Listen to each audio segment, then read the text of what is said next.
Saudara-saudariku seiman yang terkasih dalam Tuhan, bersama dengan seluruh gereja pada hari ini kita merayakan peringatan Santo Fransiskus de Sales, seorang imam dan juga pendiri kongregasi yang luar biasa yang memperbaharui spiritualitas pelayanan di dalam gereja.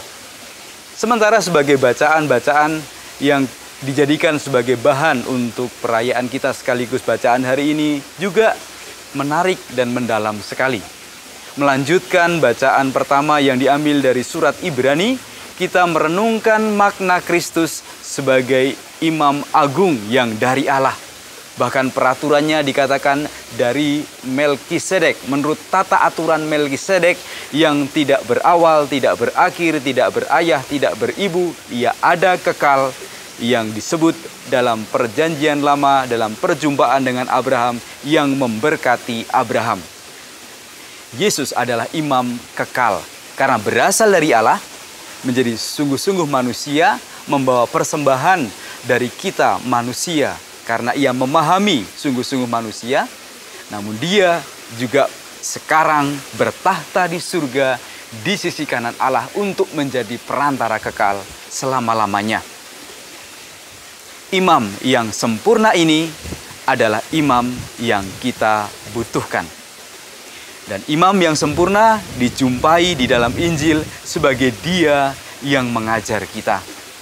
Mengajar bagaimana hidup sesuai dengan sabda Tuhan dan belajar dari apa yang telah diperbuat Kristus. Kita diajak untuk memiliki belas kasih seperti dia. Pengajarannya pun menarik. Pada hari ini ia mengajar di Danau Galilea. Karena orang yang datang begitu banyak, Yesus akhirnya memutuskan untuk mengajar dari sebuah jarak yang diambil dengan menumpang sebuah perahu, berperahu dan mengambil jarak terhadap orang banyak.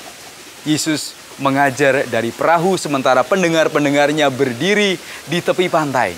Suatu pemandangan yang indah, yang juga tentu saja simbolis bagi kita. Untuk mengenal pengajaran yang baik, kita pun membutuhkan jarak.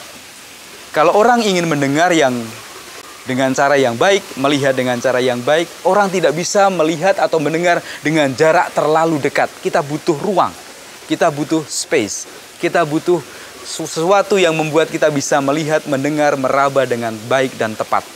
Seringkali orang terlalu dekat, sehingga orang tidak bisa mengkoreksi dengan baik. Hidup kita pun perlu jarak tertentu, agar kita pun kritis dengan apa yang kita lakukan. Hidup doa kita, pekerjaan kita, kesibukan kita, hal-hal yang barangkali menjadi rutinitas kita, acap kali kita membutuhkan jarak tertentu. Kita membutuhkan retret, mundur sebentar untuk mengevaluasi dan mengoreksinya. Belajar dari Yesus sang imam sejati dan juga pengajar yang sejati, belajarlah juga punya waktu untuk diam, mengambil jarak, waktu hening, waktu doa di dalam hidup kita. Pada saat-saat itulah, saat-saat teduh, saat-saat hening, Anda bisa mendengar dan melihat dengan mata iman. Dan kita diajar oleh Kristus sendiri. Tuhan memberkati.